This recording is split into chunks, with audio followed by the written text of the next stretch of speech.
Yato va imani bhutani jayante yena jatani jivanti yam prayantya visanti tad vijiknyasasva tad brahmeti. Good morning, everybody. This mantra is from a well-known dialogue between Bhrigu, a well-known Bhrigu, who is a great sage. He goes to his father regarding the knowledge of Brahman. And the father, Varuna, he says, crave to know well that from which all these beings take birth, that by which they live after being born, that into which they move and into which they merge, that is Brahman. This whole vast universe has a root. Seek that root and you will find not only origins, but also the end, the goal. So we have this in the Taittiriya Upanishad. It's one of the old Upanishads. The idea is there is a kind of a beginnings, a kind of a womb, and that is called the matrix. I'm not talking about the movie where reality is simulated and everything appears as a dream. No, I'm talking about it from the Sir Thomas More's Utopia. That was a dystopian view of life. The Matrix movie. And it's so unhappy, so sad. And Thomas More's Utopia was also a happy place, but such things don't exist.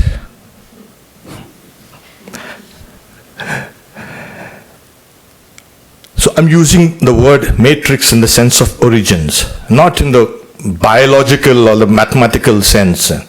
It's just something from where things emerge, the starting point.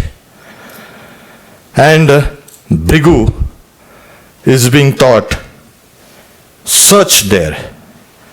And he searched it through concentration. And his father gives him various pathways. And every time he attains one level of understanding, his father says, go ahead, there's still more. And after 4 or 5 attempts, he realized the matrix. So we today, we're going to speak about a matrix, and it's going to be a little philosophical. But like all higher philosophies, it is spiritual. In fact, life itself is so beautiful, it's so spiritual, it's so sublime. Everything, the birds and plants and insects and animals and the variety that life has thrown out at us, it's an almost spiritual feeling. Why do people need to go to temples and build temples Why can't they just pay attention to what's around them? The way we grasp beauty, the way we perceive beauty, I mean, it transcends the aesthetic sense and takes the soul even higher. Because one of the epithets of God in Hinduism is Sundaram, beautiful, Satyam, true, Shivam and Sundaram, that which is auspicious, that which is true. That itself is beautiful, and we see this world in front of us. There's an undeniable fact that it has been acting on our minds for ages and ages and ages, and it has cultivated the human mind. So the sounds and smells and taste and sights and everything, it's so beautiful. Is it? Life also is ugly. The meaningless struggles and the pains and the genocides and the Holocaust and the murders and the crime and the unnecessary suffering that life attracts. Life attracts. It's in a very powerful way. Life has got another dimension. It's beautiful, and at the same time it's ugly. And religions have been trying to grapple with this evil. Why should there be evil in this world? If it's the handiwork of God, He shouldn't have created such a thing. Yeah, it's true. And they have invented places where there is no evil. Okay, you suffer a little, get beaten up a little, cry a little, and then you go to a place where there is no evil. As if that was possible. And people have been imagining all types of heavens. And yet, when death comes, they quake because there is that uncertainty, there is a fear. Now what? So death stalks life. In fact, death is embedded in life. The averse and the reverse is the same. This is life and this is death. The lamp is constantly burning, and that is its life. We see the lamp. We don't see the oil down there constantly burning. So here we have death stalks us day and night. In fact, every moment we need to die so that we can live every moment. It's a staggering fact and it's a sobering truth also. Because we are apt to think, oh, death, it's not for me now, or not. Because Yudhishthira in the Mahabharata was asked the question, what's the most wonderful thing in this world? And Yudhishthira is saying, Ahanni hanni bhutani gachanti ramam mandiram. Every day we see people die, yet we think that we will not die. That's the most wonderful thing. We have not confronted life as it is, and that's the reason why we are afraid of evil and we are afraid of death. Death to us is a friend. The actual experience of death it's a great release.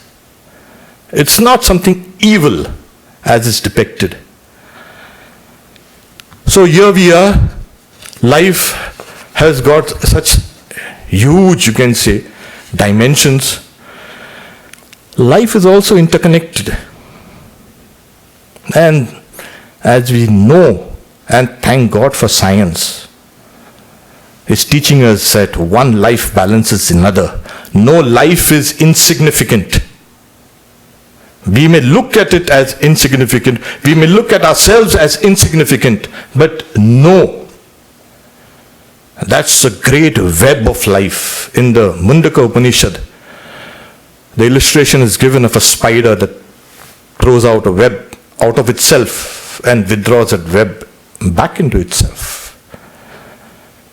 So the matrix throws out this huge web of life.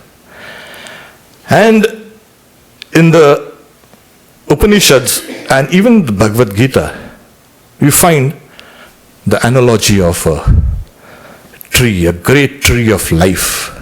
It's called Urdhva Mula, the roots upside down.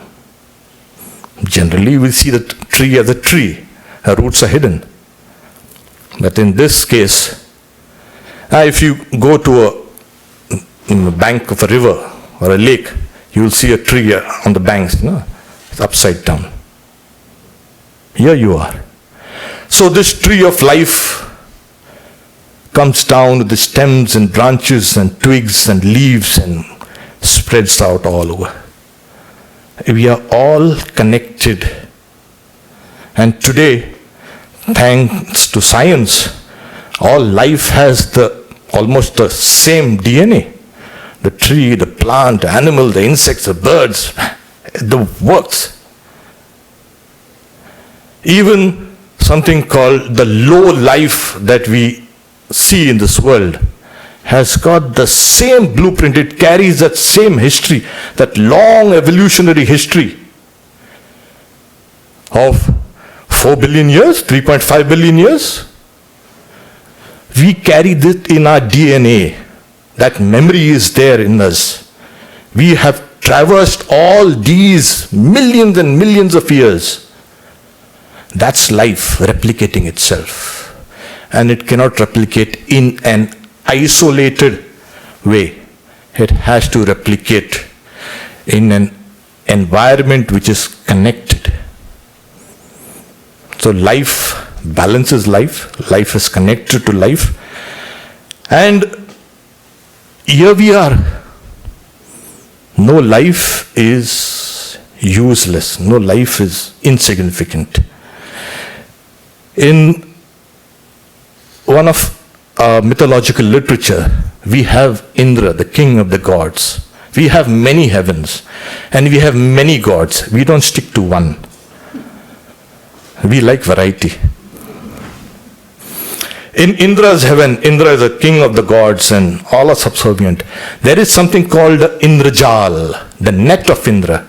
Magicians are called Indrajals. They are the magicians. Indra was supposed to be the greatest of all magicians. So in his heaven there is a net, a vast net stretching almost to infinity. And at the knot of every, you can say, net, the tie, there is a tiny jewel that hangs. So when you see the net, you see the jewels hanging and it's stretching to infinity. You don't know where it starts and where it ends. If you go closer to the jewel, you see the whole net in that jewel. You see infinity in a tiny jewel. The whole net in there. And if you see the reflection of that jewel, in that jewel itself, you will see once again that infinitude, that vast net. So there's a world within a world within a world within a world. How do you know it? Hold on to one thing. The microcosm and the macrocosm are built on the same plan. You cannot pull one atom out of this universe. You've got to drag the whole universe out. There you are, interconnected. And this was, it seems poetic, it seems magical. Sometimes we use words and syntax to create a kind of a verbal delusion. That's what the Yoga Sutra says. Is this experienced? Yes. In fact, one of the experiences of Swami Vivekananda was in Almora, in India, was he seen the microcosm and the macrocosm are built on the same plan. He's seen both of them. Amazing. The whole universe vibrates in an atom. In the Bhagavad Gita, life is spoken of, creation is spoken of as a wheel, chakra. This is the great wheel of life. Evam pravartitam chakram. Here the wheel of creation rolls. Now what is this wheel of creation? In this wheel of creation, you have to live for others. And one who lives for oneself, his life is in vain. Aghayur indriya ramo. Mogham parthasi. His life is in vain who lives only for oneself. You are not just a genetic body and mind. You have a different dimensions. What are the different dimensions? This. My lungs breathe. Yeah, but there's a tree out there that helps in that. So my lungs are connected to that. You are every part of your body is connected to the external world and to all life. And this is the great wheel of life that is moving. No one can stay it, because that's the wheel of God. And in the last chapter of the Bhagavad Gita says that we are like small, you can say, dolls probably, stuck on this mighty wheel, and God keeps on revolving this wheel. That mighty wheel of life is called the wheel of Maya, Mahad Brahma. Evam pravartitam chakram. It's a great wheel of life. And amazing. Today science is bringing to us this wheel of life in all its majesty, in all its dimensions. Life exists on multiple levels. And today we are so fortunate to become aware of just me and my delusion. No, life is individual. Life is universal. And that is the lesson of this Vedanta philosophy. Life seeks life. We are averse to dead bodies. Quickly bury it or burn it or whatever, do it, dispose stuff. Wherever there is life, your life is attracted, it's drawn to, it's pulled, it gravitates towards life. And that's one of the reasons why this search for extraterrestrial life, naturally, people are questioning what's the use of spending so much money, resources, and time for this kind of a thing. Oh no! It's in our innate nature to seek life. If it's not here, somewhere out. And we know that this life here exists. And we are in a kind of an insignificant arm of a Milky Way, where nobody even bothers. What's the sun? In case we find life outside this universe, outside the solar system, it will change our perceptions of life here on earth. We are not alone. Yes, it's a massive, we can say, fact that we'll have to contend with. What form is that life? Will it exterminate this life? What? And in case we do not find life anywhere, even after, we'll keep on searching. We will keep on searching till the very end. In case we do not find life, then the perception of our life here on earth is going to radically change. There is no life which is worthless. Every life is precious, and we will protect this life. We will stop fighting this madness wars, this madness, this crime, this wanton killing. We will see and understand life as a kind of a unique phenomena that's here. And we are participants in this life processes.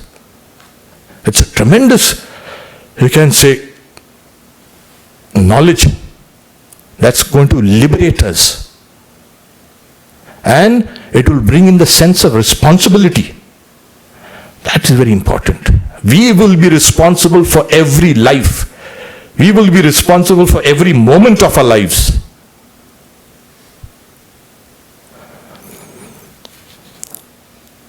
There is a theory called Panspermia. It's a kind of this earth was seeded with life from outside. And I'll read Swami Vivekananda's quote. By the by, it may interest some of you to know that there are theories in the Vedic philosophy about the origins of life on this earth, similar to those which have been advanced by some modern European scientists, that life came from other planets. Here we are. Whether the first seeds came in and then it was cultured in this great soup of this oceans or some thermal vents, we do not know. But today we are in a kind of a unique position. We ask somebody, how old are you? Oh no, that's not your age. Hey, you might, for all conventional purposes, you might be 30 or 40 or 50, whatever. But you are the age of this universe. And it's 13.7 billion years. You had a long, long journey. Every particle in your body has been built from star stuff. Stars have exploded in the huge supernovas and have seeded this universe with material. So we are actually the universe.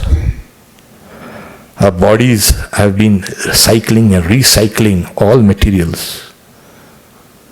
So something distant and unrelated to me will not do. This whole universe is one. It is one. We are part of this great fabric of life. This is the wonderful time to understand the matrix. It's amazing. And nature has, through its long 13.7 billion years, has been working on materials, and the finest it can produce is that which is there in the skull, the brain. It has made us self-aware. Here we are. There's a book by Amit Goswami called The Self-Aware Universe. The universe is trying to know itself. And we have the privileged position to know the universe. Maybe that's a plan of nature. The nature will design such beings through which the universe will know itself. This universe is now self-aware. That awareness is not something outside. This awareness is inside. We are now becoming aware of this universe, and the universe is there in our minds and in our bodies. There we are.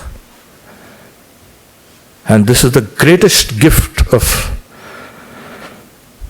a human being. This self-consciousness. Dolphins, chimpanzees, they have a a kind of a glimmer of self-consciousness. But here we have the self-consciousness unfurled. Yoga unfurls it even more. That's the whole point of yoga. Unfurl your consciousness. Consciousness is always self-consciousness, as Erwin Schrödinger says. Consciousness is always self-consciousness. You are always aware of the self. The self is always associated with consciousness. It's not flying about here or hanging about somewhere in the air. So we are part of the universe, and the universe is trying to understand itself.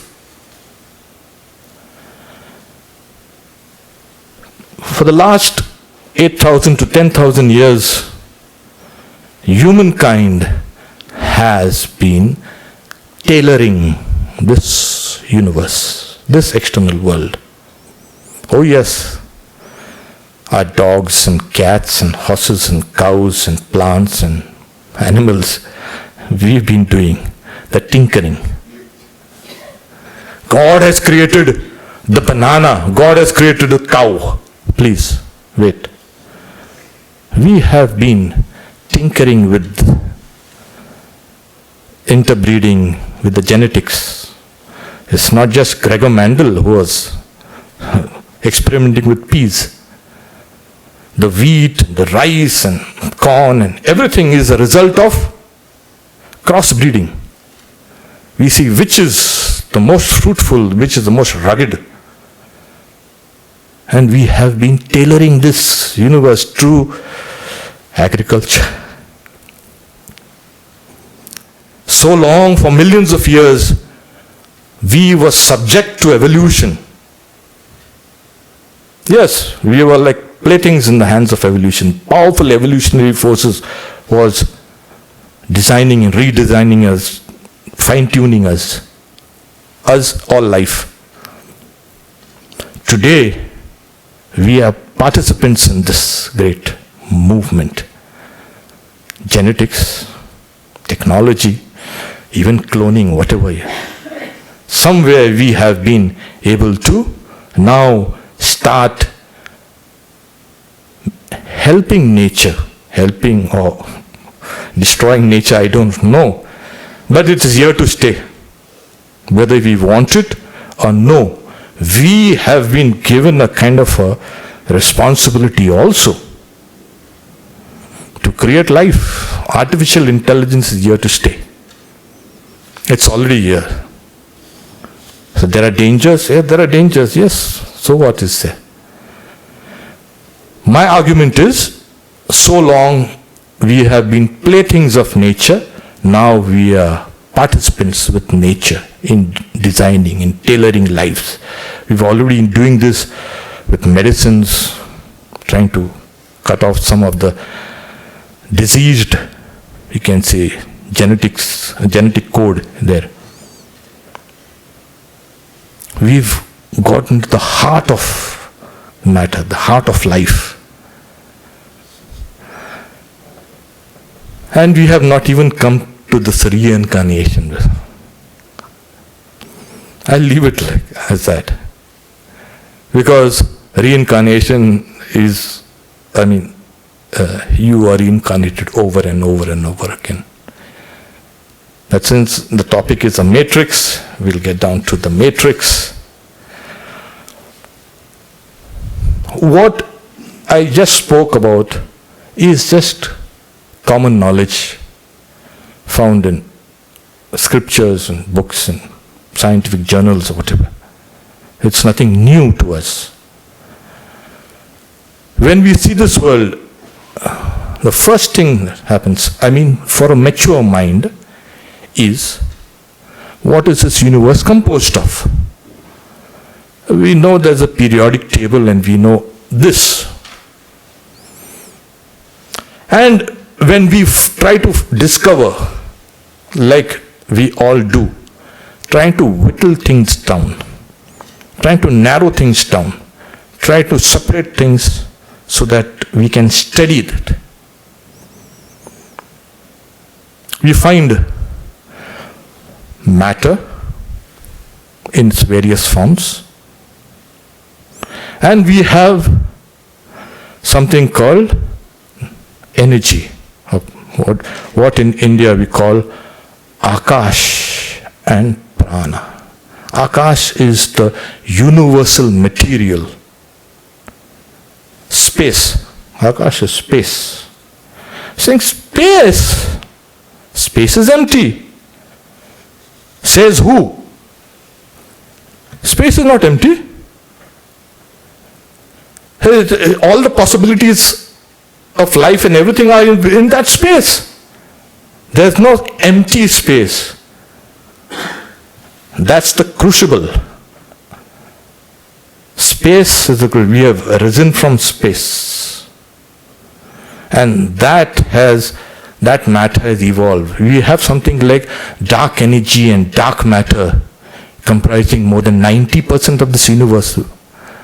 And it's invisible. It's called dark. And this visible universe that we see, the matter, is only 4%. I think there's a book called The 4% Universe. We love this.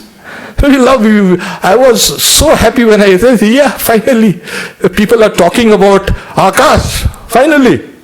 Here we are. It's space.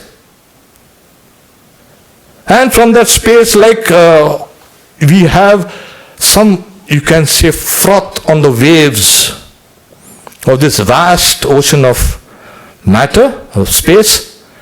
So the visible universe is just a kind of a froth. That relieves us. Vedanta was worried, what will happen? Of course.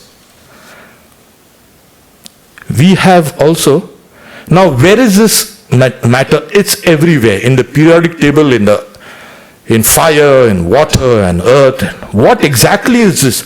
As space keeps on vibrating, the vibrations become more and more intense, and out of that is evolved matter. Here we are. Tasmad va etasmad atmano akasha sambhuta akashad vayu. When the space keeps on vibrating, the first thing is the great wind. Vayu Ragni, as the vibrations get more and more intense, it becomes hot. Then fire rises. Then as fire is in a heat, and then there's condensation and there's water. And that condenses further and becomes the earth. Here we have spandana, vibration. Space. And all matter needs some power to impel it. What is that? It's called prana. The universal force. In thought, in the biological cell, in my emotions, in my intellect, in my body, everywhere. Whatever force or energy is there is prana. Whatever material is there, it's akash. So Vedanta has reduced this whole universe of multiplicity to two factors. They went a little further on and said, now, science, at least till here, more or less, they are with us. Then comes Einstein and says, E is equal to mc square. There. Matter is energy. Yes, they are not two. So where did they arise from? We say that there is a universal mind. The universal mind splits itself into these two forces. There's a unity there. In the universal mind, or the cosmic mind, as I say. Because life is in its cosmic dimensions. You have to look at things in cosmic time. There's the cosmic mind that splits itself into. The difficulty in understanding Eastern metaphysics or philosophy is this. We say the mind arises first, and from the mind arises matter and energy and everything. While in the West, it is matter first, and then mind. Here we are. So we have reversed the whole thing. So which comes first, matter or mind? In the ultimate analysis, it's all the same. Because the two arms of the circle will meet. So from the universal mind split itself into matter and energy. Now when we say, what produced this cosmic mind? Yes, the Upanishads are very clear that there is a universal soul, which we call God. And every religion, every culture or subculture, whatever, have independently arrived at this intuitive knowledge of there is a being. They never had to be taught. No one has taught people about God. It's there within you. Where has this impulse come from? That's because that universal soul has split itself into these individual souls. We are part of the universe, part of that great dance of matter, great cosmic dance of energy, the great cosmic dance of reality. Here we are. Individually, as I said, the microcosm and the macrocosm work on the same plan. Now, we have seen that there is something called the reality. You call it God, you call it Allah, you call it Jehovah, you call it Brahman, whatever. From that arises that reality. When it creates, it has to have a mind. Simple as that. God said, let there be light. Ekoham bhavishyama. I am one, let me be many. That says that there's a mind there. You cannot have God as a mindless being out there. It's a little dangerous there. God is mindless. Can't he see, or she? In India we like to use the word she. That's a matrix. Can't he see we are struggling, we are dying? Can't he see? God is mindless. It's kind of blind. You can see laws that he has created and we are suffering from it. No. So, in our bodies, we see three things. We have a body, we have a mind. If you ask somebody, where's your mind? Oh, my mind was elsewhere. I did not hear you or see you. I was absent-minded. But where is the mind? Where is the seat of the mind? I don't know, but it has to be somewhere inside. That's for sure. This is a universal experience. I know it's here inside, somewhere. And then, is there a soul? Here the Buddhists come and say, no, there is no soul. What do you mean there is no soul? Why do you have to bring these things as soul and universal, you can say soul and all these things? Matter explains itself. Mind explains itself. There's no unity. It's like two layers of a river. The topmost layer flows at a different rate than the bottom layer. It's always. There's absolutely no connection. And why do you need to bring the soul? Idea of a soul. So, but we feel we will not die. We are immortal. We've even designed a place for us. Oh yes. Oh. They say, take a firebrand and whirl it around. And what do you see? You see a circle of light. due to the persistence of vision, you have a circle of light. Does the circle exist? Yeah, it is there, it is not there. The ideas of the soul are like that. And this argument is an old argument, 2,500-year-old argument. It's been taken up by some modern atheists and even science, and saying that it's kind of an illusion. There's no soul. We can understand you have matter and bodies and minds. Fine. This is a kind of illusion. Well, religions say, no, we have a soul. What is religion without a soul? Of course, in India, we can have a religion without a soul. Not in the West. In India, Buddhism is a religion without a soul. Ah, there you are. And we can have a religion even without God. That's what Buddhism and Jainism and Sankhya philosophy does. No, there is no need for a God. Why do you want to bring this kind of God, personal God, who is inadequate? Why do you kill somebody and why do you save me? That's my business. That's God's business. It's a difficult business. He cannot answer some basic questions if he is there. Get hold of him and say, why do you kill somebody in a tsunami or in a kind of a landslide? Why? And you are saving some poor child of some diseases. Oh God, I felt the presence of God. And what was God doing there? This inherent contradictions. So they did away with contradictions and they had to do away with God also. In mainstream Indian philosophies, what we did was we combined both of them together.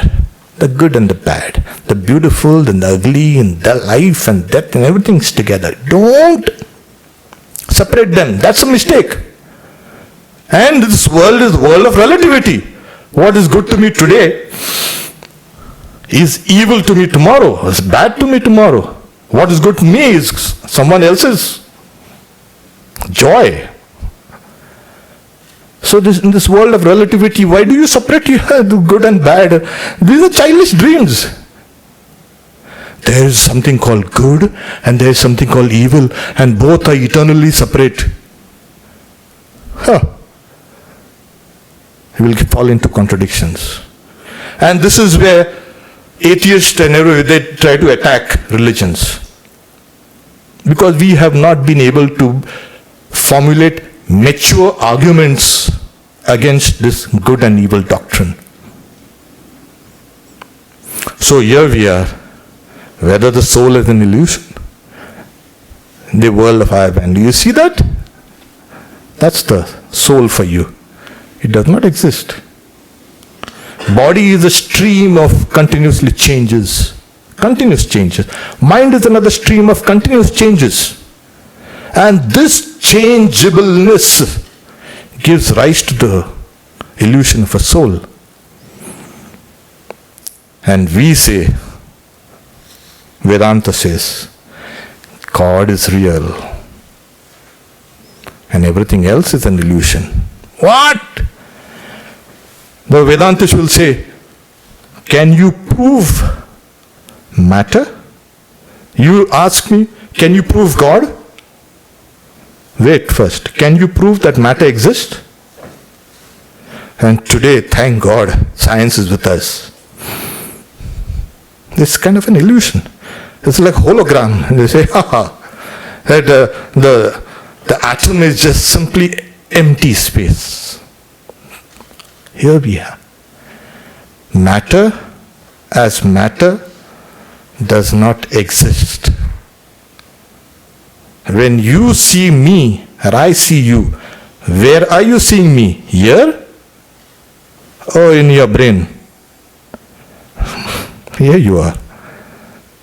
Matter is deceptive. There's no color outside. Where do you see the color? In my brain. Oh, I see. So matter cannot be proved to exist. We say God is real and matter is an illusion. Why do we say this? Because human beings are innately designed to seek reality. We will go only to those things which are real. We will not be enamored by illusion.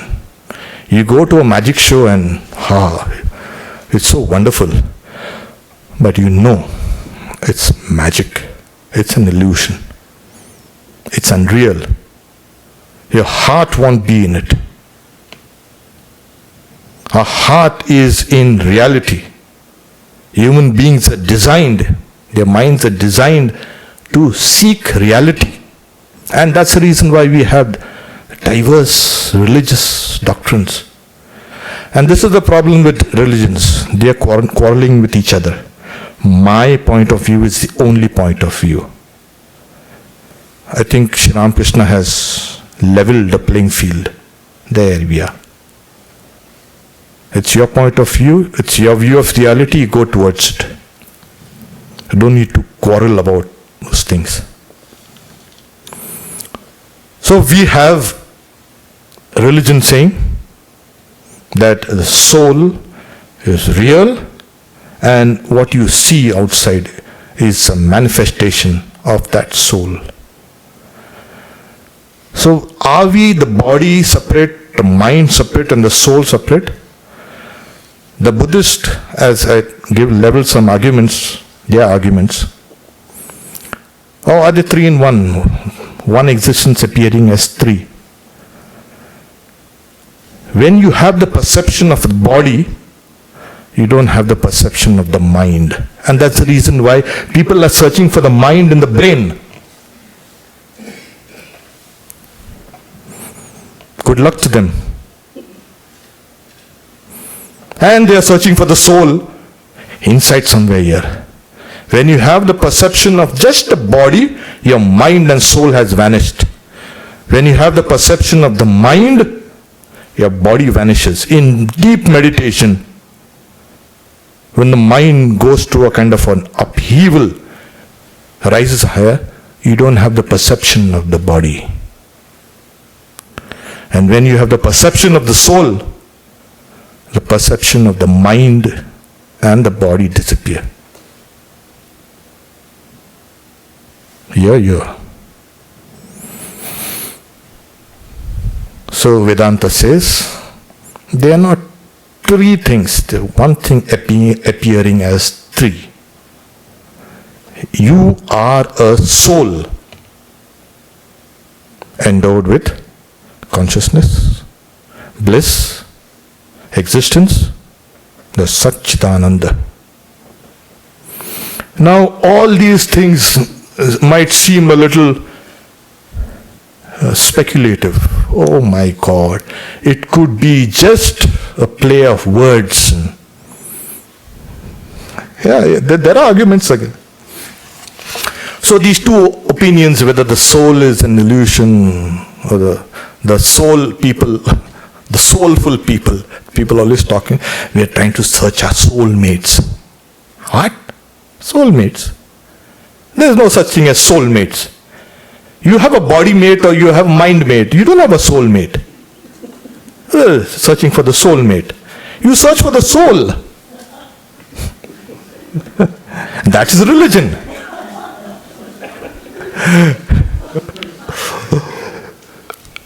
So whether all this is speculation or whether just philosophy, remember one thing, in India, philosophy came later. First came the experience. Vivekananda says, these things were practical first and philosophical next. So it's not speculation. What the sages discovered in their meditation was all true. It can be verified. The matrix can be verified. Really? You can go there, yato vai, that's a source, that's a womb. And as the Bhagavad Gita says, that Mama Yonid Maharbhama, my womb is a great sustainer. And in that I place the seed. Tasmin garbham dadamyaham. God is both the mother as well as the father. Both the matter as well as consciousness. What we see today is both matter and consciousness. So that teaching, yes, is perfectly okay. You can give really some grand theories. One time, Swami Vivekananda, he was an adept in meditation. Shri Ramakrishna says, no? He was a dhyana siddha. He was adept in meditation since he was a young boy. And in fact, one of the first questions Shri Ramakrishna asked me, my boy, do you see a white light between your eyebrows just before you go to sleep? I said, yes, I do. Doesn't everyone? Everyone doesn't do it. He thought everyone used to see a kind of white light. And he used to lie down on his stomach and he used to watch that light change hues and then explode. And that white light used to bathe his body. And he used to fall asleep. He thought everybody fell asleep like that. We know. We need pills to fall asleep.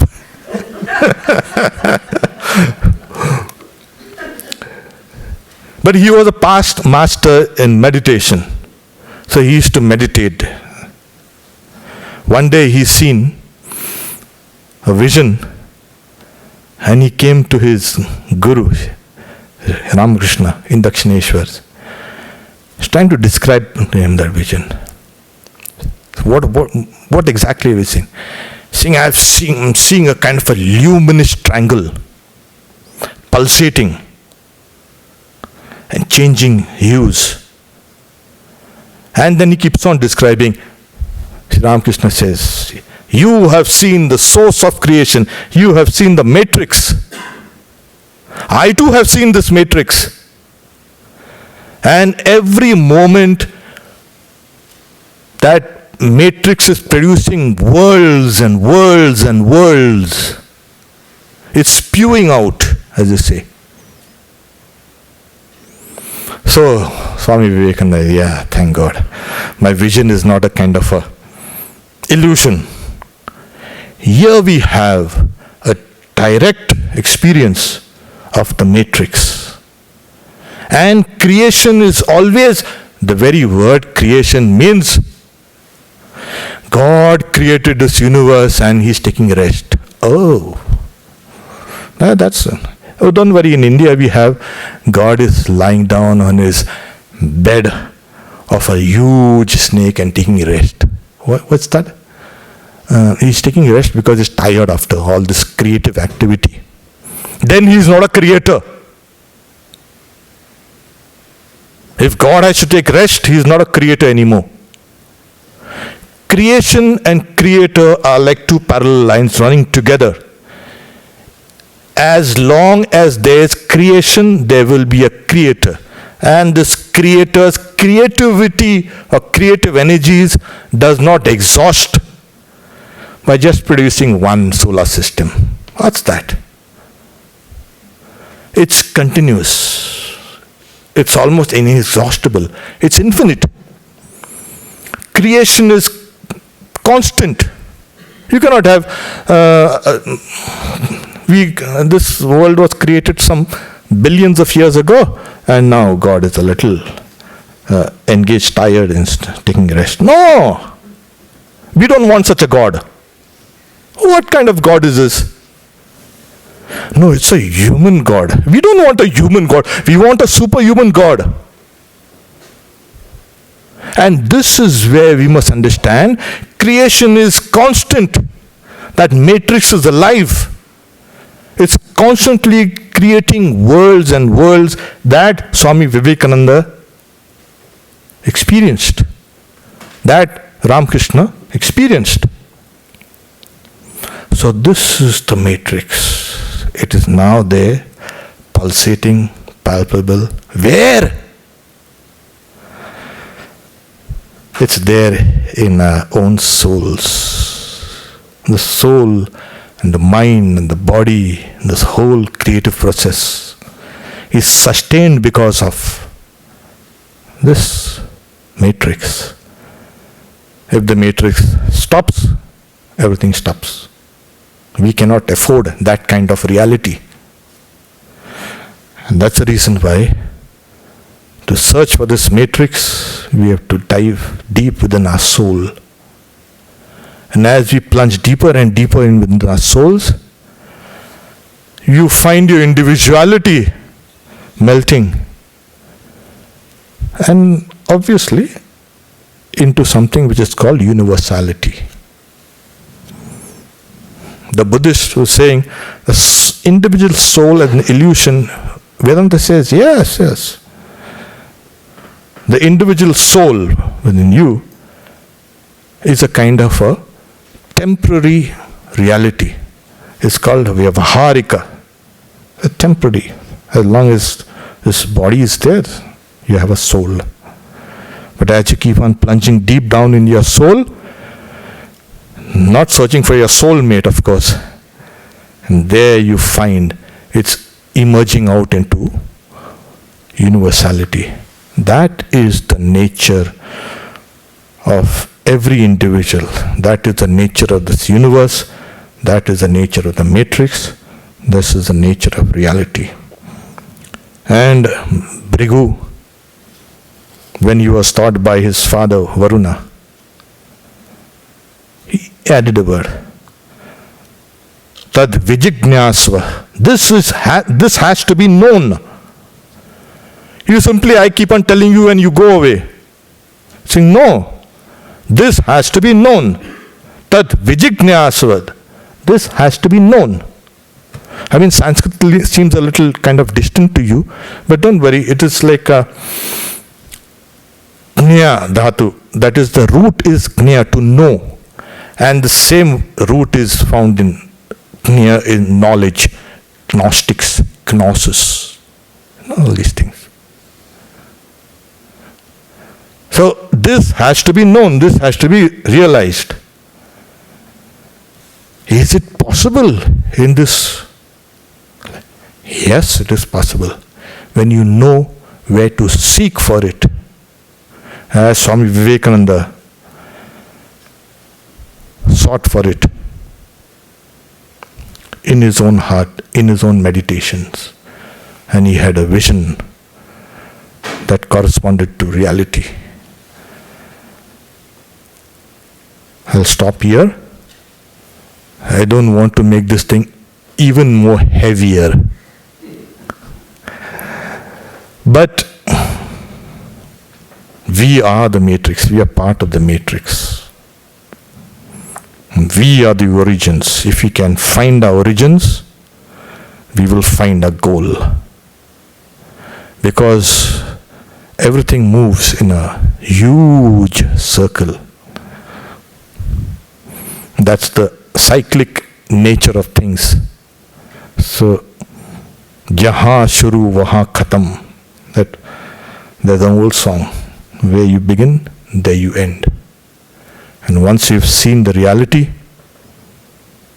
come back and tell the people, this is the reality. This is the matrix. This is the source. This is God. And we live the rest of our life in an intensely joyful, blessed state. There, life becomes divine. It's not beautiful or ugly or connected. Life is divine. And that's what the Bhagavad Gita teaches. Daivi hesha gunamayi. This my Maya is divine. You will see divinity everywhere. Everything is suffused with divinity. Everything is suffused with the soul. Then no longer will you say, is the soul an illusion or is matter an illusion? Everything is suffused with divinity. This is the goal of spiritual disciplines. This is the goal of human life. If it is too large a goal, we have to make those appropriate sacrifices. And those who can, reach the goal. Om Shanti Shanti Shanti Hari Om Tat Sat Sri Ramakrishna Arpanamastu.